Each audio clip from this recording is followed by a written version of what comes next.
সুপ্রিয় দর্শক, আসসালামু আলাইকুম। আজ আমি ড্রাই সেমাই একটা রেসিপি শেয়ার করব। এটা খেতে ভীষণ টেস্টি হয়। প্রথমে একটা কড়াইতে আমি 2 টেবিল চামচ ঘি দিয়ে দিচ্ছি। এর ভিতরে 3 ধরনের বাদাম দিয়েছি।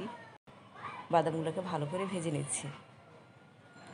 আর বাদামের ভিতরে সামান্য একটু লবণ দিয়ে দিচ্ছি। আপনারা অন্য প্রকারের বাদামও ইউজ করতে পারেন অথবা শুধু চীনা বাদামটাও ইউজ করতে পারেন। ভালো করে ভাজা হয়ে গেলে একটা সাইডে নিয়ে নিচ্ছি। দিয়ে দিচ্ছি 3 টুকরা দারুচিনি, 4-5টা এলাচ। এলাচগুলোকে আস্তায় রেখেছি জাস্ট একটু ফ্লেভার বের হওয়ার জন্য। আর দিয়ে দিচ্ছি 1 মুঠো কিশমিশ। এগুলো দিয়ে একটু ভেজে নিচ্ছি। এর ভিতরে দিয়ে দিচ্ছি নারকেল কোড়ানো। নারকেলটা কাঁচাই ছিল, শুকনো নারকেলও দেওয়া যায়। আমি কাঁচা নারকেলটা দিয়ে চুলা আঁচটাকে একবারে লো করে দিয়ে এটাকে একটু সময় নিয়ে ভেজে নিয়েছি। তার কারণ সেমাইটা যেহেতু ড্রাই অবস্থায় থাকবে, এটার ভিতরে পানি অ্যাড করব না এবং এটা কৌটোর ভিতরে রেখে অনেক দিন পর্যন্ত খাওয়া যাবে। এখানে আমি আরও 3 টেবিল চামচ ঘি দিয়ে দিচ্ছি। আর এর ভিতরে 200 গ্রাম লাচ্ছা সেমাই দিয়ে দিচ্ছি।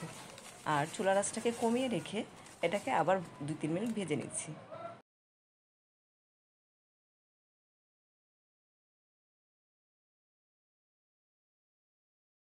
এ পর্যায়ে এর ভিতরে আমি স্বাদ মতো চিনি দিয়ে দিচ্ছি।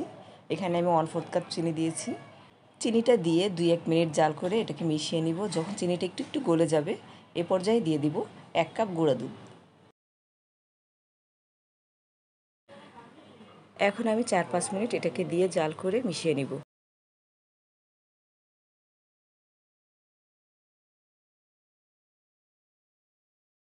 সেমাইটা রান্না হয়ে গিয়েছে।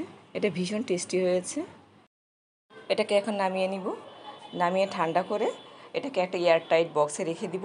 এটা নরমালি এটা 6-7 দিন রেখে খেতে পারবেন এবং ভীষণ টেস্টি হয়, মুচমুচে হয়। আর বলে বোঝানো যাবে না এটা কতটা টেস্টি হয়। আশা করি আপনাদের ভালো লাগবে। আর ভালো লাগলে অবশ্যই বাসায় তৈরি করবেন। আর কেমন হয়েছে কমেন্টস করে জানাবেন। ওকে, আল্লাহ হাফেজ।